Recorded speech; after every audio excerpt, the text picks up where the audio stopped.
હવે કીર્તિદાનભાઈ ગઢવી જ્યારે લગભગ ગયા વર્ષ એટલે 2023 જી 22 કે 23માં મારું ગામ દોલતપર અને દોલતપરની બાજુમાં સાણકલી ગામ છે. જી સાણકલી ગામમાં સિદ્ધ રામદેવજી મહારાજની એક જગ્યા છે, બહુ જૂની જગ્યા છે. અને હું જે કાંઈ આગળ વધ્યો તો એ જગ્યામાંથી એની ચેતન સમાધિની ઉર્જામાંથી એમાં અને જો કે હાસ્ય ઉસ્તાદ એટલે સંગીતનું ઘરેણું કહેવાય, હા કચ્છમાં હાસ્ય ઉસ્તાદ છે, એને મેં બુક કર્યા. હા તો એક પ્રોગ્રામમાં મેં એને પેમેન્ટ મારા પેમેન્ટ કરતાં વધારે પેમેન્ટ. વાહ બે વાહ સરસ. તો એવા સિદ્ધ રામદેવજી મહારાજ યાદ ચોક્કસ. કરું. હે વાગે બડાકા બારી ભજનના, વાગે બડાકા બારી રે હો જી, વાગે બડાકા બારી ભજનના, વાગે બડાકા બારી રે ઓ જી. નમસ્તે દર્શક મિત્રો, અમારા સુરીલો સંગાથ ચેનલના મળવા જેવા માનવી કાર્યક્રમ અંતર્ગત આજે એક આપણે લોક ડાયરા અને ભજન સંતવાણીના નવા કલાકાર ભાઈ લાલુ માલવિયાની મુલાકાત કરીશું. તો આ સુરીલો સંગાથ કાર્યક્રમમાં લાલુભાઈ આપનું હાર્દિક સ્વાગત કરીએ છીએ. જય સિયારામ. જય સિયારામ. લાલુ માલવિયા એ નામ ખૂબ ઝડપથી આજે આપણા સુરત અને ગુજરાતભરમાં ઉપસી રહ્યું છે. હાજી. મારી જાણમાં છે ત્યાં સુધી સંતવાણી હોય, લોકગીત હોય કે ભજન ડાયરાનો મંચ હોય, એમાં બધી જ લાલુભાઈ માલવિયા એ નામ ગાજતું આવ્યું છે. તમારા બચપણ અને સુરતની તેમજ આ ભજન યાત્રાની આખી સ્ટોરી, હિસ્ટ્રી એને ટુ ધ પોઈન્ટ ખૂબ ઝડપથી અને પ્રેમથી આપણા દર્શક મિત્રો સુધી પહોંચાડવી છે. ત્યારે પ્રારંભમાં જ આપને વાત કરું તો સુરત એ તો તમારી તાપી મૈયાના કિનારે અત્યારે કર્મભૂમિ છે. વતનનું ગામ કયું? ગામ મારું દોલતપર છે, તાલુકો જસદણ અને જિલ્લો રાજકોટ. હા, રાજકોટ જિલ્લાનું જસદણનું દોલતપર. હા. હા, અને મમ્મી પપ્પાનું નામ? મારા પપ્પાનું નામ જયંતિભાઈ અને મારા મમ્મીનું નામ જોશનાબેન. જી જી. અને પરિવારમાં તમે ભાઈઓ બહેનો? પરિવારમાં 2 ભાઈઓ, એમાં હું મોટો, જી. મારાથી એક નાનો અને મારાથી મોટા બેન. બરાબર. આખું ફેમિલી અત્યારે સુરતમાં? ના, અમે બે ભાઈનું ફેમિલી સુરતમાં અને મારા મમ્મી પપ્પા. આ પિતાશ્રી ને માતા ત્યાં ગામડે છે. આપણે અભ્યાસ કેટલો કર્યો? અભ્યાસ 9 કર્યો અને 10મું અધૂરું મૂક્યું. 10મું ફેલ થઈ ગયા કે અધૂરું છોડ્યું? ને અધૂરું છોડ્યું, ફેલ તો નહીં પણ નહીં ભણી શકવાનું કારણ શું?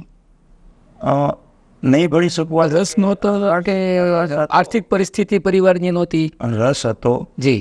પરિસ્થિતિ પણ આમ મધ્યમ સારી મધ્યમ હતી. જી જી. પણ આ કે ને કે હીરા ગામમાં સુરત, તો હીરા ઘસવા માટેથી અમે એક ભાઈ મને કીધું કે હાલ સુરત. આપણા આખા સમાજના યુવાનોનો ચસ્કો હા. સૌરાષ્ટ્રનું કેન્દ્રબિંદુ એટલે સુરત છે, અને એ ઉગતી યુવાનીમાં ભણવું છે એ આપણને ત્યારે વીટ લાગતી હોય, એનું મહત્વ પછી સમજાય, ત્યારે સમજાતું હોય, પણ એ હીરાની ચમક દમકથી અંજાય અને મિત્રો ને આન તેમ બધા આવતા હોય એટલે એના સાથે સુરત આવી ગયા.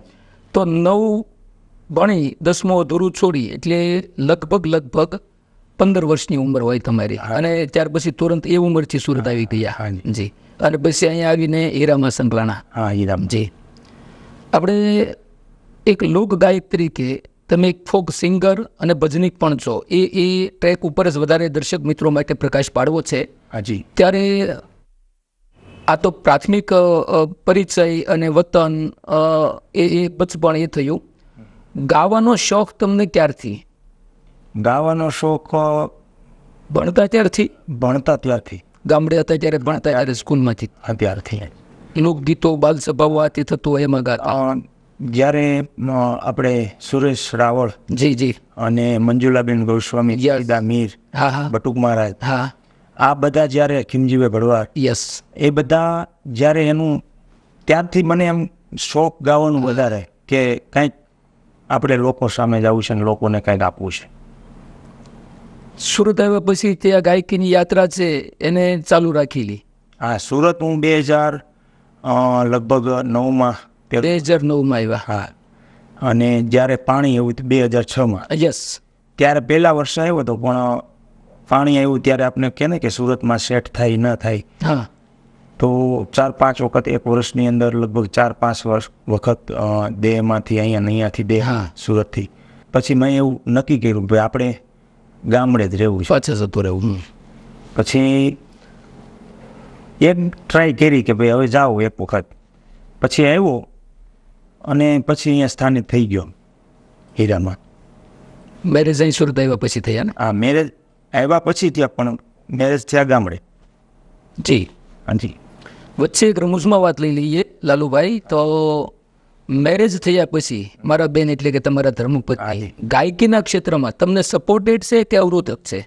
મારા ધર્મપત્ની આમ ગણું તો ભગવાન સ્વરૂપે, દેવી સ્વરૂપે ગણાય. Very nice. અને હરેક જગ્યાએ મને સપોર્ટ કર્યો છે અને હજી કરે છે અને જીવશે ત્યાં સુધી. ચોક્કસ ચોક્કસ. તમારા પત્ની માટે આટલો આદરભાવ અને પ્રેમભાવ છે એ એક સુખદ અને દિવ્ય દાંપત્યની નિશાની છે.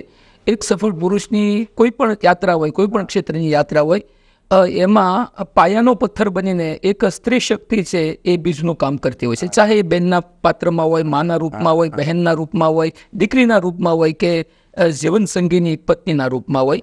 એટલે તમારે ઘર પરિવારમાંથી તો કોઈ અવરોધ નથી. નહીંતર એવું થાય કે ભાઈ આ ગાયકીના ક્ષેત્ર અને આ બધું છે એ આપણે નથી કરવું, એમાં શું મળે નામને તેમને, એ પરિવારમાંથી અવરોધો આવતા એ તમને નથી આવ્યા. એ પરમાત્માનો વિશેષ આશીર્વાદ કહેવાય. અને મનોજભાઈ બીજું એ કહું કે ઘરમાંથી આપણે ભજની લોકગાયક છીએ, લોકો આપણે સ્વીકારતા હોય છે. જી. પણ એક એવું ઉદાહરણ આપી શકું કે ભાઈ આ જે સંગીતની દુનિયા છે, સંગીતની અંદર હરેક ઘણા કલાકારો છે, પણ આપણે બીજા માર્ગે કુમાર્ગે ન જઈએ એ માટે જાગૃતિ રાખવા. હા, લોકોને આપણે કંઈક આપી શકીએ. આપણે ન જઈએ, લોકોને કંઈક સારું પીરસીએ તો લોકો પણ સ્વીકારે. એટલે ઘરેથી મને મારા મમ્મી પપ્પા, મારા પરિવાર, મારા વાઈફ એટલે મારા ઘરના બધાએ મને બહુ સપોર્ટ આપ્યો છે અને હજી આપે છે. અને એ સંસ્કારો પણ આપ્યા કે આ ક્ષેત્રની અંદર આગળ વધતા ક્યાંય પગ લપસે નહીં, ક્યાંય વ્યસનમાં ફસાઈએ નહીં, એની કાળજી રાખવાની. જી, સરસ પારિવારિક માહોલ તો છે જ આપનો. ગાવાની વિધિવત શરૂઆત કે જેમાં તમને લોકો ઓળખતા થયા હોય અથવા પહેલું સ્ટેજ મળ્યું હોય, એવું ક્યારથી અને કોના દ્વારા, કઈ જગ્યાએ? હવે આમ જો કે હું ગામડે હતો એટલે પહેલે નાનપણથી જ મને ગાવાનો શોખ હતો અને મારું એવું સપનું હતું કે કંઈક લોકોને આપીએ, નામ બનાવી. નામ હોય તો ભૂવાઈ જાય છે. જી હા, બરાબર છે. પણ કલાકારની વિશે કોઈને અવગુણ નથી ગાતા, પણ આપણે જે ભજન, પહેલું મને ભજન હું ક્યાંય શીખેલો નથી અને ગોડ ગિફ્ટ છે. યસ, શોખ હતો અંદરથી. એટલે બાકી તો મને ઘણા વિદેશમાં પણ લઈ જવાવાળા હતા. ભાઈ અમારી સાથે આવ, તું આ ધંધામાં હું તમને નોકરી સ્વરૂપે ગમે અહીંયા સેટ કરી દઉં. પણ મેં એ બધું તરસોડ્યું. શું કામ? કે મને ગાવાનો ગાયકીનો જીવ હતો. એટલે કારણ કે પાયામાં જ ભજન છે. જી. અને લગભગ ભણતો ત્યારથી 1-2 ભજન ગાતો. આ મેં તમને નામ દીધા કલાકારો. પછી પહેલું ભજન મેં હાર્મોનિયમ મારી પાસે નહોતું અને પરિસ્થિતિ એવી હતી, પાછળના સમયે તમે જાઓ ભૂતકાળમાં એટલે બધાની પરિસ્થિતિ એવી હોય છે કે ભાઈ ન પહોંચી શકતા હોય. પછી મેં હાર્મોનિયમ લેવા માટે બીજા મારા ગામના છે એમની પાસેથી ઉછીના પૈસા લઈ અને મેં હાર્મોનિયમ ખરીદી. ત્યારે આપણી પાસે 10,000ની પણ કેપેસિટી નહોતી. હાર્મોનિયમ લીધી. હાર્મોનિયમ લીધા પછી એક ભાઈ મારા મિત્ર છે, મને કે તું હાર્મોનિયમ લે તો હું તને શીખવાડું. હવે ગામડે તો કંઈ ક્લાસ ચાલતા ન હોય, સિટીમાં બધી હોય. પછી એ ભાઈએ મને એવું કીધું કે હવે મારી પાસે ટાઈમ નથી. તો ઘરેથી વાતાવરણ એવું થયું કે ભાઈ અર્થ હું આનો મિનિંગ શું આ કરવાનું. મેં કીધું ભાઈ કાંઈ વાંધો નહીં. પછી મને શોખ તો હતો એટલે મેં પછી હાર્મોનિયમ વેચ્યું નહીં. અને એ સરસ્વતી કહેવાય એટલે એને વેચવાનું. Very nice. બરોબર. પછી લીધા પછી મેં પહેલું ભજન મારા હાથેથી અને સાંભળી અને મેં એમાં બેસાડ્યું. હાજી. પહેલું જ ભજન મેં ગુરુ તારો પાર ન પાયો એ ભજન મેં બેસાડ્યું. વાહ. ત્યારથી મને એવો આત્મવિશ્વાસ બંધાણો કે ભાઈ આપણી ઉપર કોકની કૃપા હોય તો જ મા બાપની કૃપા હોય, ગુરુદેવની કૃપા હોય, જે ઈષ્ટદેવને માનતા હોય એની કૃપા હોય. અને મને આના અંદરથી એવો વિશ્વાસ બંધાણો કે ભાઈ આ ભજન મેં બેહાર્યું છે તો હવે મને હાર્મોનિયમ આવડી જશે. વાહ, આત્મવિશ્વાસ, અંદરની સ્ફુરણાથી જાતે જ તૈયાર થઈ જાય. આત્મગુરુ એટલે તમારા આમ સંગીત ક્ષેત્રના આ કોઈ પ્રેરણાદાયક ગુરુ એવું કોઈ નહોતું? એવું કોઈ નહોતું. એમાંથી જ્યાંથી નાસીપાસ થયા, પણ અંદરથી એક પ્રબળ ઈચ્છા હતી, એક પ્યાસ, તડપ હતી કે મારે આ ક્ષેત્રમાં આગળ વધવું જ છે અને શીખવું જ છે.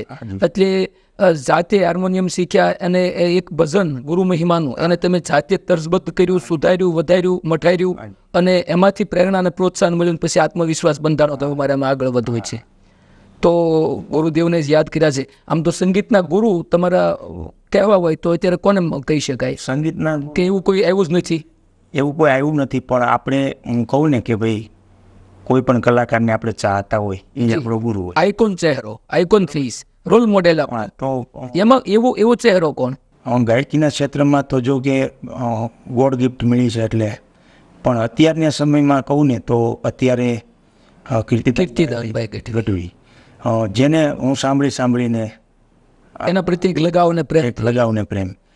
અને બીજા આદરણીય એવા લક્ષ્મણ બાપા બારોટ, સ્વર્ગીય લક્ષ્મણ ભજનાનંદજી, જેને કહેતા કે આપણી જીભ ન ઉપડે કે સ્વર્ગવાસ એમ ન કહી શકે. કલાકાર મળતો નથી ક્યારેય નથી મળતો, શરીર જાય છે. હાજી, લક્ષ્મણ બાપુ જેણે સંતવાણીના ક્ષેત્રની અંદર જ્યાં સુધી લગભગ 5 દાયકા, જી 50 વર્ષ બરાબર, ત્યાં સુધી ભજન બધાને આપ્યા અને બધાને આનંદ કરાવ્યો. અને અત્યારે જો કે કીર્તિદાનભાઈ ગઢવી છે, એક હું એક એના ગુરુ તરીકે માનું છું.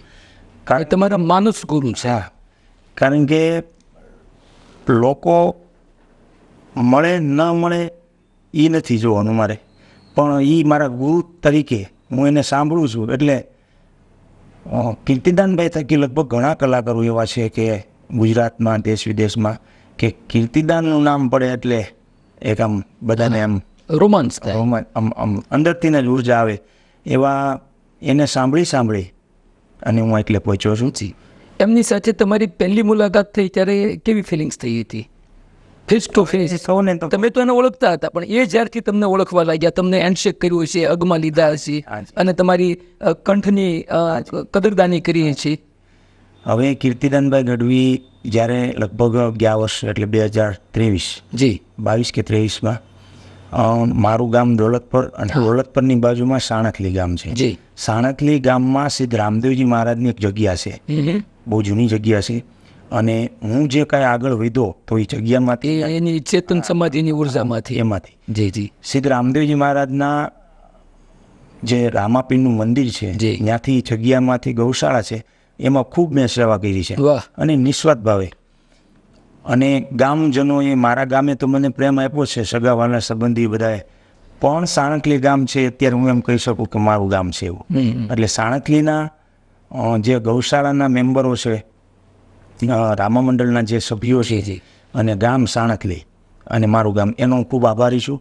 ત્યારે ત્યાં 2022 કે 23માં રામદેવ રામાયણ કથા બેઠી હતી, અને એ કથામાં હું લગભગ 7-8 દિવસ 9 દિવસની કથા હતી, એમાં મેં સેવા આપી.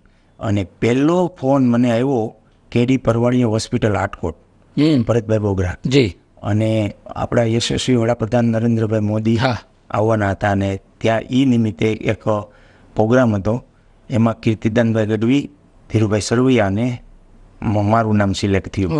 એટલે મારા તાલુકામાં આવીને કીર્તિદાનભાઈ ગઢવી મને મળ્યા, એટલે મારા ઘર આંગણે ચોક્કસ કે અહીંયા મળ્યા અને મને ખૂબ પ્રેમ આપ્યો, પણ હું ખૂબ રાજી થયો. પહેલી વખત હું ત્યાં એને રાજકોટની ભૂમિ ઉપર મળ્યો. કોઈ સ્ટુડિયો રેકોર્ડિંગ કે કોઈ આલ્બમ બહાર પીડ્યું હોય ઓડિયો વિડીયો વર્ઝન વાળું એવું કંઈ? હા, સૌ પ્રથમ મેં અહીંયા સુરતમાં આવ્યા પછી, હવે સુરતમાં આવ્યા ત્યારે આપણી પરિસ્થિતિ એવી નથી કે આપણે 5-25 હજાર રૂપિયાનું કોઈ રેકોર્ડિંગ કરાવી, સ્ટુડિયો રેકોર્ડિંગ કરાવી અને આપણે આગળ વધી શકીએ. ત્યારે સૌ પ્રથમ મેં ભવાની ગ્રુપ છે, ભવાની ચેરિટેબલ ટ્રસ્ટ, એમનું એક ગીત બનાવ્યું, ગાયોનો સંદેશ. એટલે જાતે રચના કરી તમે, માત્રા મેળ છંદ કરીને ગીતની રચના, લિરિક્સ પણ તમે બનાવ્યું, કમ્પોઝિશન પણ તમે કરો અને કંઠ પણ તમે આપો, ઓલ ઇન વન. હા, જી, કે મને અંદરથી હતું કે હું કાંઈક વેરી નાઇસ બનાવીને લખ્યું અને રેકોર્ડિંગ કરાવ્યું. એ પહેલું મેં આલ્બમ બનાવ્યું. પછી સુરતમાં મને 2019માં ખોડલધામ નવરાત્રિ મળી. જી, બહુ મોટો કાર્યક્રમ હતો. ખોડલધામ નવરાત્રિમાં મારે કેભાઈ કથિરિયા અને હિરેનભાઈ રુદ્રા અને પદ્માણી સાહેબને બધા મને હસનભાઈ તારપડાને બધા મળ્યા અને મને પહેલો પ્રોગ્રામ નવરાત્રિમાંથી મળ્યો કે નવરાત્રિ કરી. અને ત્યારે મને એવું અંદરથી એવું થયું કે ભાઈ ખોડલધામ આપણા માટે આસ્થાનું કેન્દ્ર છે, તો હું એમના માટે માતાજીની એક મારે આરાધના બનાવવાની છે. પછી 2019 પછી મેં એક બહુ પ્રાચીન આરતી છે માતાજીની કે દીવડા ચગમગ થાય, એ આરતી બનાવી અને એ મિલિયનમાં આવી. અને શૂટિંગ પણ કાગવડ જઈને જ કર્યું. વાહ ભાઈ વાહ, સરસ સરસ.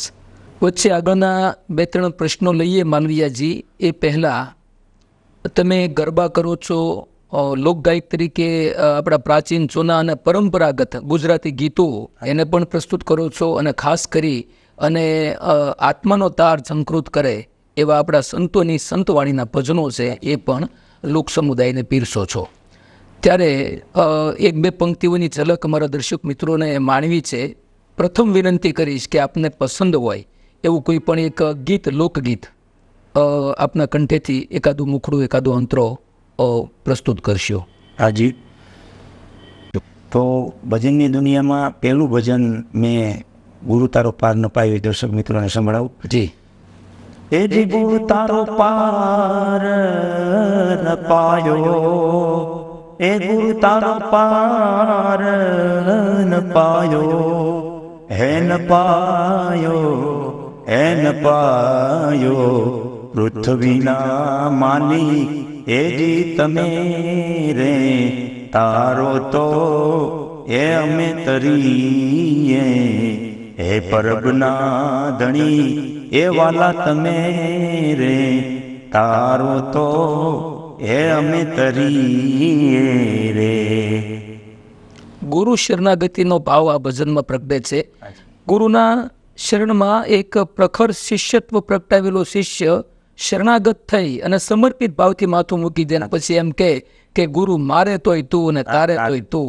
કે તમારી આ ગાયકીની 15 વર્ષની યાત્રામાં ગાયકીના ક્ષેત્રને ધ્યાનમાં કે કેન્દ્ર સ્થાને રાખીને સૌથી દુઃખદ, સૌથી કડવો અથવા સૌથી નિરાશાજનક ઘટના બની હોય એવો અનુભવ કે એવો પ્રસંગ કયો? દર્શક મિત્રોને કોઈ પણ ક્ષેત્રની અંદર આપણે નિરાશા મળી આવે છે, પણ એટલું કહું કે આપણે એની કોઈ અવગુણવા ગાઈ ન શકીએ. જી. શું કામ? કે ભજન સ્ટેજ છે એમાં સરસ્વતીનો ખોળો છે. ચોક્કસ. એની ઉપર કડવા અનુભવ થયા હોય, પણ મારા માઇન્ડ પ્રમાણે કહી શકું તો હું કોઈ પણ દર્શક મિત્રો સામે હું કોઈનું નામ દઈને કોઈના પ્રત્યે રાગ દ્વેષ નથી રાખ્યો. સમય ભલે આ રીતે આ કરાય. ભગવાન પર ભરોસો છે. યસ. શ્રી રામદેવજી મહારાજ ઉપર ને આપણે જે કોઈ ઈષ્ટદેવને માનતો હોય એની ઉપર મને ભરોસો છે. આપણે કોઈને અવગુણવા ગાવી નથી. કારણ કે ભજન વસ્તુ એવી છે મનોજભાઈ, ભજન પહેલા તો સમજવું જોઈએ. હા, ભજન ગવાતું નથી, ભજન કરાતું હોય છે પહેલા સમજ. હા, તો બધા કલાકારો છે એને એટલું જ કહેવાનું કે આપણે કોઈને આગળ કરવાની કોશિશ કરે, આંતરિક જલન કે ઈર્ષ્યા ન રાખવી જોઈએ. એ છેવટે તો આપણા ફાયદામાં હોય છે. રાઈટ. અને આ તો ભજન તો હજારો વર્ષથી લખાયેલા ને હજારો વર્ષથી ગવાય છે. ટૂંકમાં એવું માની શકાય તમારી વિચારધારા પ્રમાણે કે ભજન છે એ પેમેન્ટ લેવું, વ્યવસ્થા કરવી, એ એક આપણે ઘર પરિવાર ચલાવવા માટે એ ભેટ પુરસ્કારના રૂપમાં હોય, એ બરાબર છે. પણ ભજન છે એ વેચવાની વસ્તુ નથી. Not for selling. વેચવાની નથી, વહેંચવાની વસ્તુ છે. કારણ કે એ તો પરમ તત્વ છે. હા, બરાબર. મનોજભાઈ, એ બીજું કહેવાનું કે ઘણા કલાકારો અત્યારે પેમેન્ટ લે છે. લે છે. પણ આપણે થોડાક પાછળ જઈએ તો કાનદાસ બાપુ, નારાયણ સ્વામી, જી, જગમલ બારોટ, ઘણા કલાકારો એવા છે કે ત્યારે આવી કઈ વ્યવસ્થા ભજન એ જ એનો ખોરાક હતો. એ ભજન એ જ એનો ખોરાક હતો. છેલ્લે લગભગ લક્ષ્મણ બાપુ બારોટ, આ પછી સંતવાણી ચાલે છે, પણ એ એક જીવ એવો હતો કે લક્ષ્મણ બાપુ જેવા ભજનાનંદી જીવ જેને કહેવાય, હાજી. એની મસ્તીમાં ગાય. અત્યારે કલાકારોને પેમેન્ટ મળે છે, આવી વ્યવસ્થા મળે છે, પેલા એવું કાંઈ હતું નહીં, કંઈ નહોતું. પણ એ ત્યારે એનો ભજન ઈ ખોરાક હતો, હા, ત્યારે વ્યવસાય થઈ ગયો, અમર થઈ ગયા, અત્યારે વ્યવસાય થઈ ગયો. હા, બસ આ મારા લિસ્ટમાં પ્રશ્ન નથી, પણ છેલ્લે આપણે વિરામ તરફ જઈએ ને ભજનની પંક્તિને લઈએ એ પહેલાં લાલુભાઈ, મારે એ પૂછવું છે કે ગાયક હોય હાજી, એને ભગવાને કંઠ આપ્યો છે, ચોક્કસ એની કદર ઊંચી જ હોય, હાજી. પણ ભજન કે ગીત સંગીત વગર તો અધૂરું છે, એ તો પાક્કું. હાજી, સંગીતને સુરાવલી ન હોય, રિધમ ન હોય, ત્યાં સુધી ગમે એટલું મીઠું ગળું હોય તો તે એ જેટલું જામવું જોઈએ કે ચોંટવું જોઈએ એટલું ચોંટી શકે નહીં. નહીં. તો ભજનની સાથે આપણે ડાયરાઓમાં સંતવાણીમાં જોઈએ છીએ કે 8-10 સાજિંદાઓ હોય, હાજી. બેન્ચો માસ્ટર હોય, શરણાઈ હોય, વાસળી હોય, સાંસ મજીરા હોય, તબલા હોય, ઢોલક હોય. આ એ પણ માં સરસ્વતીના ઉપાસકો છે. હાજી. સુર અને સ્વરના સાધકો બંને જ્યારે મળે છે ત્યારે એક આખું સંગીત સાથેની ગાયકી છે પરિપૂર્ણ થતી હોય. જોવામાં એવું આવે છે કે જે લીડ સિંગર હોય, ફિમેલ હોય કે મેલ હોય, એનો ભાવ, પ્રોગ્રામ, એનું આયોજન, એનું ઓડિયન્સ એના પ્રમાણમાં ઘણો ઊંચો હોય, હાજી, અને એ જ ભજનને અમર બનાવી દેતું જે સુમધુર સંગીત પીરસે છે ફરતા 5-8 જણા બેસીને, હાજી, એનું પેમેન્ટ બહુ એટલે બહુ નિમ્ન હોય, ઓછું હોય. હાજી. અને લીડ સિંગર હોય એ 1 લાખ, 1.5 લાખ, 2 લાખ રૂપિયા પણ લેતો હોય. તો એના પ્રમાણમાં આ સંગીતકારો છે એની કદર પણ થોડીક વધારે થવી જોઈએ એવું તમને નથી લાગતું? 100% થવી જોઈએ. લગભગ સંગીતવાળા કોઈ પણ નાના મોટા સંગીત કલાકારોમાં નાના મોટા બધા, હા, એ સાધક જ છે ને. કલાની કોઈ કિંમત ન હોય. હા, કિંમત તો હોય જ નહીં એની, અમૂલ્ય છે. યસ, પહેલી વાત છે બાકી. સાજિંદા મિત્રોને, કલાકારો ભાઈઓ બધા સાચવતા જ હોય છે, જી જી. પણ કદાચ કોઈ કલાકાર એટલે કે સરસ્વતીનું ઉપાસક હોય તો એ પણ આપણા ભાઈઓ છે. હા, સંગીતકારો જે છે એ આપણા ભાઈઓ છે. સંગીતકારોને ક્યારેય નિરાશ ન થાય એવું આપણે વર્તન કરવું જોઈએ. જી. અને હરેક પ્રોગ્રામમાં, હજી લગભગ હું આ 8-10-15 વર્ષથી પ્રોગ્રામ કરું છું, તો લગભગ આપણે કોઈ દિવસ કોઈ સંગીતવાળાને નિરાશ કર્યો નથી. વ્યક્તિગત એને આપણાથી કોઈ ઇસ્યુ હોય તો આપણે ખબર હા હા, પણ લગભગ હજી સુધીમાં આપણે કોઈને નિરાશ નથી કર્યો, અને થાવો ન જોઈએ, કારણ કે આપણે ડાયમિક માટે એની હારે. હા, આપણો એ સાથી છે, ડાબો જમણો હાથ છે એ સંગીત. હરેક પ્રોગ્રામમાં હું કહું છું કે સંગીત જે કાંઈ ટીમ અમે ગમે ત્યાં આપણે સૌરાષ્ટ્રમાં જઈએ કે સુરતમાં હોય, નવસારી હોય કે રાજકોટ, જામનગર, કોઈ પણ જગ્યાએ પ્રોગ્રામ હોય તો સંગીતવાળા ઘરે ન પૂગે ત્યાં સુધી આપણી જવાબદારી હોય. જી. અને સંગીતવાળાને કોઈ દિવસ પેમેન્ટ બાબતે નિરાશ નહીં કરવાના. એનું જે થતું હોય એમ કે ભાઈ આપણા એટલા થાય આપી દેવાના. પણ જે સાજિંદાઓ છે મને એના પ્રત્યે બહુ કરુણા થાય, એટલે મારે નહોતું પૂછવું તો હું આ પૂછું છું કે સંગીતકારો છે ને એની કદર થવી જ જોઈએ, અને એને થોડીક વધારે ભેટ આપી, એની બહુ મોટી અપેક્ષા હોતી નથી. એ રાજીપો જે છે ને એ બહુ મોટું વળતર હોય છે. થવી જોઈએ. હવે એક હું તમને વાત કરું કે મારો આકોલવાડી પ્રોગ્રામ હતો. હા. હવે ત્યાં મારો પ્રોગ્રામ હતો બેસતા વર્ષની, અને જો કે હાસ્ય ઉસ્તાદ એટલે સંગીતનું ઘરેણું કહેવાય. હા, કચ્છમાં હાસ્ય ઉસ્તાદ છે, એને મેં બુક કર્યા. તો એક પ્રોગ્રામમાં મેં એને પેમેન્ટ, મારા પેમેન્ટ કરતાં વધારે પેમેન્ટ. વાહ વાહ, સરસ. એટલે એણે મને કીધું તું ને આપ્યું એવું નહીં, પણ જે ખુશીથી, આ ખુશીથી.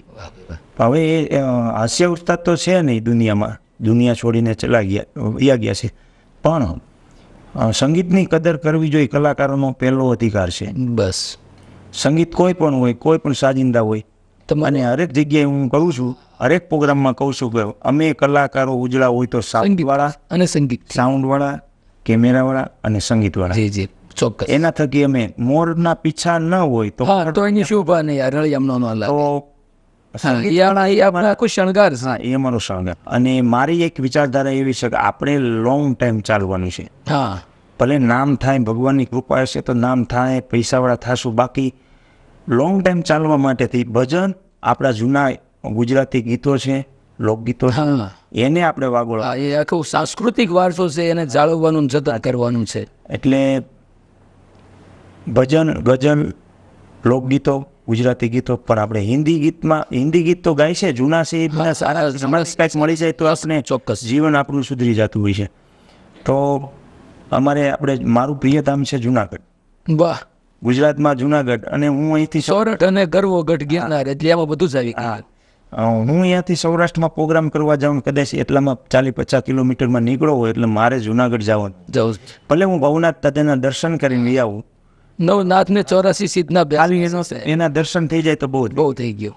એટલે ઉર્જા મળે, એક ઉર્જા. 52 વખત નરસિંહ મહેતા ભગવાનને તેડાવે છે, તેડાવ્યા હતા. ચોક્કસ. તો એમની જ એકાદી લાઈન બહુ સરસ, વેરી નાઇસ.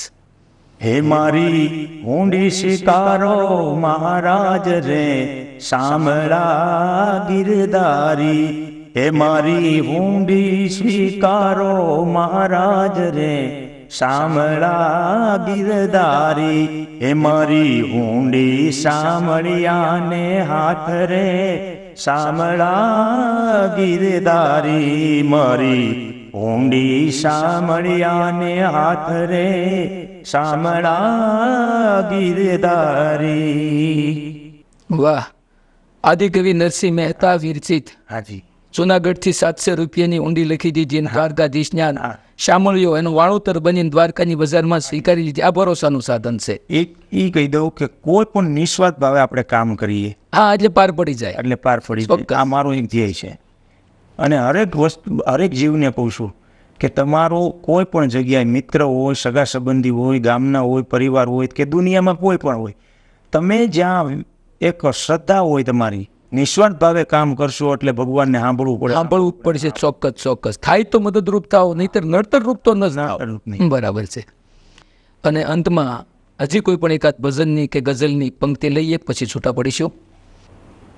એકાદું ભજન સિદ્ધ રામદેવજી મહારાજ. વાહ. કારણ કે જેના થકી મને નામના મળી છે. 12 બીજનો દ્રાય હાજરા હજુર દિવસ પોકરણ ગઢનો પીર. તો એવા સિદ્ધ રામદેવજી મહારાજ ચોક્કસ. હે વાગે બડાકા બારી ભજન ના, વાગે બડાકા બારી રે હો જી, વાગે બડાકા બારી ભજન ના, વાગે બડાકા બારી રે ઓ જી. 12 બીજના ધણીને સમરું, 12 બીજના રે એ જ ધણીને સમરું, નકલંગને જાધારી ભજનના, નકલંગને જાધારી ભજનના, વાગે બડાકા બારી રે હો જી. વાહ વાહ, ખૂબ ખૂબ ધન્યવાદ. વિશેષ રૂપે બાબા રામદેવના ચરણોમાં અને ભજનને તમે પ્રેમ કરો છો, એ ખૂબ ખુશીની વાત થઈ. અને આપને આ મુલાકાતથી અમારા સુરીલું સંગાથ કાર્યક્રમના દર્શક મિત્રોને નવોદિત જે છે, ઉગીને આગળ આવી રહ્યા છે, એને પણ કંઈક જાણવા શીખવાનું અને પ્રેરણા મળશે. છેલ્લે 1-2 વાક્યમાં અમારી આ ચેનલ સુરીલો સંગાથ અને એને નિહાળી રહેલા દર્શક મિત્રો છે, એમને તમારો જે કંઈ શુભેચ્છા સંદેશ પાઠવવો હોય તો એ પ્રસ્તુત કરીએ, પછી વિરામ લઈશું. મનોજભાઈ, બધા દર્શક મિત્રોને અને કલાકારો, અન્ય કલાકારોને મારે એટલો સંદેશ દેવાનો કે કોઈ પણ કાર્ય હોય, કોઈ પણ આપણી પ્રગતિ માટે આપણે ધીરજ રાખીએ એટલે ધીરજનું ફળ કહે છે ને મીઠા, તો ધીરજ રાખીએ એટલે સ્ટેપ બાય સ્ટેપ આપને પ્રગતિ મળવાની જ છે, અને બધાને મળે એવી માતાજીને પ્રાર્થના કરું છું. અને અત્યાર સુધી મને ક્યાંક ને ક્યાંક પ્રગતિ મળી તો કોક આપને આદર ભાવ કરતું હોય, આપને કોઈ સલાહ આપતા હોય, કોઈ આપને જ્ઞાન પીરસતા, ભાઈ આ નહીં આ કરાય, આ નહીં આ કરાય, એવા મારા પરમ આદરણીય એવા ઘનશ્યામભાઈ લખાણી દાસજી, એના થકી હું આવી રીતે જીવનમાં ધીરે ધીરે સુરતમાં આવ્યા ત્યારથી પ્રગતિ કરી રહ્યો છું. અને બાકી તો બધા કલાકારો, બધા સમાજના કલાકારો મારી સપોર્ટમાં છે, અને એ બધાનો પણ ખૂબ ખૂબ આભાર માનું છું. જય માતાજી, જય રામાપીર, જય સિયારામ. આવી રીતે ફરી વળી પાછા આપણે મળવા જેવા માનવી તરીકે અવારનવાર ભેગા થતા રહીશું. આપ પધાર્યા એ બદલ આપનો ખૂબ ખૂબ આભાર.